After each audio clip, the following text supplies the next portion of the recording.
कि अगर इस मदारी, इस जोकर में दम है तो आप एक काम करें ना, आप कहते हैं कि इस देश का हिंदू फेनेटिक है, कट्टरवादी है, ये जो है इस्लाम को जानता नहीं है। एक एवरेज मुसलमान से आप बात करिए, आपने कुरान शरीफ नहीं पढ़ा, वो ऐसे पूछेगा आपसे जैसे वो पढ़ के ही पैदा हुआ था। देश के ट्रैफिक रूल पिछले 50 साल से बताए जा रहे हैं, वो उसे नहीं पता चल रहे, लेकिन सीए पढ़ लिया उसने।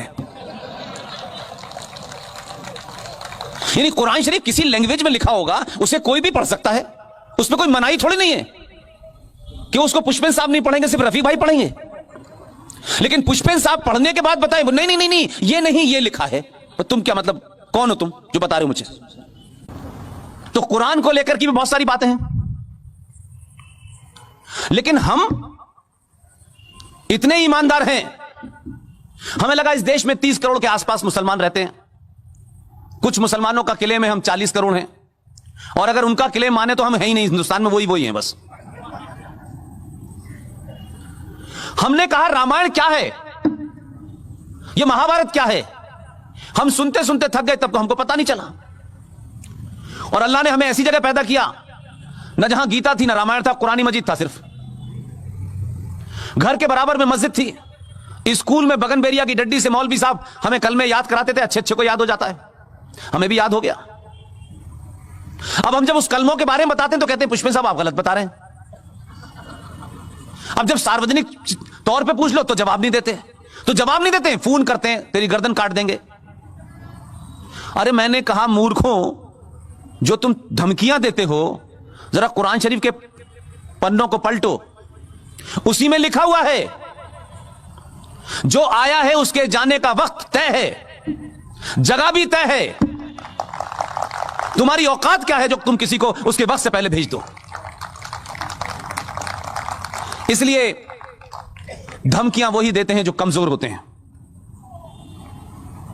ताकतवर आदमी धमकी नहीं देता है। ताकतवर आदमी आता है, किताब उठाता है, पार्लियामेंट में जाता है और 370 समाप्त हो जाता है।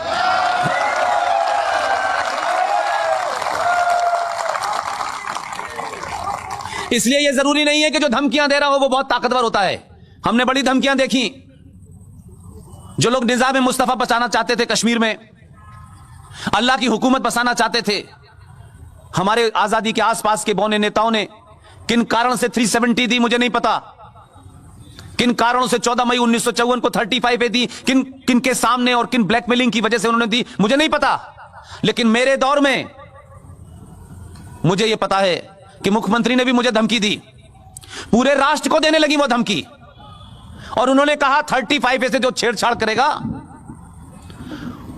ये समझ ले कि जम्मू कश्मीर में फिर तिरंगे को उठाने वाला नहीं मिलेगा। एक मुख्यमंत्री शपथ लेकर के भारत के संविधान की यह हिम्मत करती है कि वो धमकी देती है, सिटिंग चीफ मिनिस्टर, उस पर देशद्रोह का मुकदमा चलना चाहिए था, लेकिन सरकारें और समाज ने खामोशी इख्तियार की, इसलिए उसको लगा कुछ और बोलो।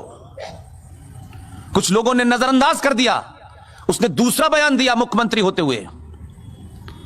अगर इस पे फैसला आ गया, जबकि 35 की सुनवाई भारत की सुप्रीम कोर्ट में चल रही थी, यह विश्व हिंदू परिषद के ऑफिस में नहीं चल रही थी, सुप्रीम कोर्ट में सुनवाई चल रही थी। वो जजे को चैलेंज कर रही थी, इस देश की न्यायपालिका को चैलेंज कर रही थी। वो न्यायपालिका जो कंटेम्प्ट ऑफ कोर्ट करती है, किसी गरीब को पकड़ के खड़ा कर देती है। हिम्मत नहीं हुई उनकी कहने की।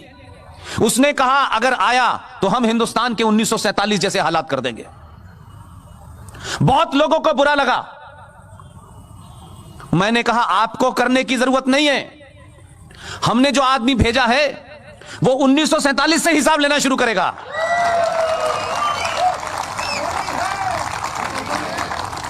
इसलिए हो यह रहा है, संकट यह है कि यह शाहीन बाग, यह जेएनयू, यह हैदराबाद, यह दुनिया भर की यूनिवर्सिटी में बवाल क्यों है? लोग क्यों चिल्ला रहे हैं? क्या उनके अंदर बदहवासी है? उसको समझने के लिए आप यहां से शुरू करें।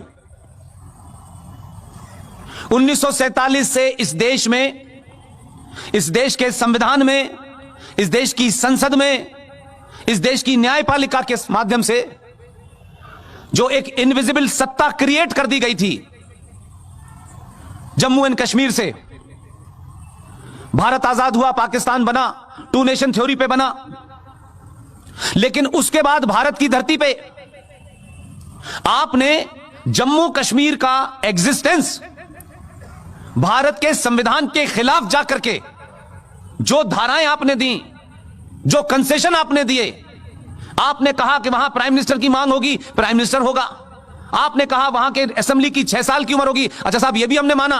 हमारा संविधान होगा, ये भी आपने माना। ये कंसेशन देते देते आप उन लोगों को लगने लगा कि इससे बढ़िया क्या हो सकता है, तो आपने वो नारे नहीं सुने। मुझे अल्लाह ने उस जगह पैदा किया है, मैं बड़ा शुक्रगुजार हूं अल्लाह का कि जहां से पाकिस्तान बनने का आइडिया डेवलप हुआ और कई लोग यहां से गए और वहां के प्राइम मिनिस्टर और डिफेंस मिनिस्टर बने। और बकौल RSN सिंह साहब के कि जिंदगी का आखिरी सफर जो मेरे सहाफत का, जर्नलिज्म का था, वो भी उसी मुल्क में आखिरी करवाया 12 साल का, जहां यहां के लोग कहते थे कि अगर हमारी आवाज को दबाया गया तो सरहद पार चली जाएगी। तो मैं उस सरहद पार देखने गया था कि इनकी आवाज को सुनता कौन है। वो मेरी जिंदगी का, प्रोफेशन का आखिरी असाइनमेंट था। उसके बाद मुझे नहीं मालूम कि मेरी जिंदगी में RSN जैसे लोग, GD बख्शी जैसे लोग, सुशील पंडित जैसे लोग कैसे इतना मुझे मुतासिर कर देंगे, कैसे इतना इन्फ्लुएंस कर देंगे कि इन लोगों ने कहा कि कुछ ऐसे मुद्दे हैं देश में जिस पे लोग बोलने से डरते हैं, कतराते हैं, आप कुछ मुद्दों को उठाइए। मैं बहुत सीधा साधा सा आदमी था, ये RN सिंह साहब ने बिगाड़ा है मुझे।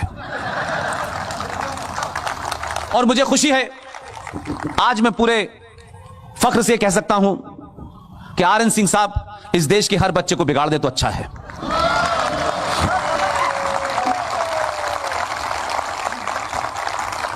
इसलिए मेरा मानना है कि 70 सालों में जो इनविजिबल सत्ता पैदा हो गई थी, हमारे देश की सरकारों ने जो भी कुछ किया, उससे वो ताकतें जिन नारों को बचपन में मैं सुनता था और पूरे हिंदुस्तान से मेरा कोई कनेक्ट नहीं था, मैं वहीं पैदा हुआ, वहीं मेरी स्कूलिंग हुई, वहीं मेरा पोस्ट ग्रेजुएशन हुआ। इस दौर में मुझे लगा कि हिंदुस्तान कुछ और है, ये कुछ और है। और उस वक्त एक नारा लगता था जो मेरे जहन में आज तक बैठा हुआ है, और मैं इस बात से खुश हूं कि उस नारा सुनने वाला भी मैं ही हूं और उसको समाप्त होते हुए मैं ही देख रहा हूं। उस वक्त कहा जाता था लड़के लिया है पाकिस्तान, हंस हंस है कि लेंगे हिंदुस्तान। आज मुझे लगता है कि वो नारा देने वाले लोग कितने तेज और शातिर थे। ये जो हंस हंस के लेने वाली बात है, उसी में कश्मीर है, उसी में केरला है, उसी में कैराना है, उसी में करीमगंज है, उसी में कर्नाटका है, और पूरे देश में 500 कश्मीर बन चुके हैं इस सेकुलरिज्म की आड़ में जो इस देश में हुआ। आपकी इग्नोरेंस ने और आपके सिर्फ अपने जाती इंटरेस्ट के कारण यह देश आज, आपको लगता होगा आपकी सेना है, आपकी पुलिस है, आपकी जुडिशरी है और आप मेजॉरिटी में हैं, लेकिन 70 साल में आप में सच बोलने की हिम्मत नहीं थी। आपको इतना सप्रेस कर दिया गया था, आपको अपने होने का बोध ही नहीं था, जिसका जिक्र सिंह साहब ने कहा। आज भी हमारे यहां लोग हैं, 4 महीने का बिल, बिजली का बिल, पानी का बिल अगर 100 रुपए आ गया है तो हम सत्ता दे देते हैं उसको।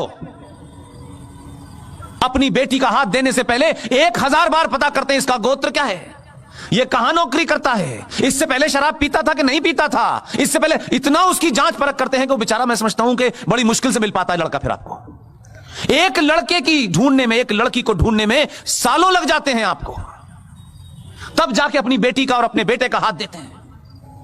हम इतने बेवकूफ, इतने मूर्ख और इतने सेल्फिश लोग हैं कि जिस मुल्क में रहते हैं, जिसमें हम तरक्की करते हैं, जो मुल्क हमें सब कुछ देता है, हम उस मुल्क को देने में किसी को भी दे देते हैं कि इसने 200 रुपए का बिल कर दिया है। हम ऐसे मूर्ख लोग हैं कि प्याज अगर 10 रुपए महंगी हो गई तो उस पर सरकार गिरा देते हैं। इसलिए सब कुछ दुश्मन कर रहा है, सब कुछ गद्दार कर रहे हैं। गद्दार दुनिया के हर मुल्क में होते हैं, हर सोसाइटी में होते हैं, लेकिन जो सोसाइटी वाइब्रेंट होती है, अपने राष्ट्र के प्रति उसकी जिम्मेदारी होती है, वहां गद्दारों की आवाज कभी बाहर नहीं आती। ये जो कुछ भी संकट है, हम सब फॉर्चुनेट हैं कि हम 47 की गलती 2020 में न करें। सब कुछ हमारे हाथ में है, आपके हाथ से कुछ भी दूर नहीं है। कम से कम सच बोलिए, अपने पे भरोसा रखिए, और बहुत ज्यादा मटेरियलिस्टिक होने की जरूरत नहीं है। हम सब कहते हैं जो आया है वो जाएगा, जाके तुम लेके क्या जाओगे अपने साथ, ये बताओ। जो छोड़ के जाओगे, जिस बच्चे को आपने मिनरल का पानी पिलाया है, धूप से बचाया है, अच्छी हवा मिले उसका इंतजाम किया है, उस बच्चे को इन जिहादियों के हाथों छोड़ के जा रहे हैं, इसकी तरफ चिंता की कभी आपने? यह कैसा मुल्क आप छोड़ के जाना चाहते हैं?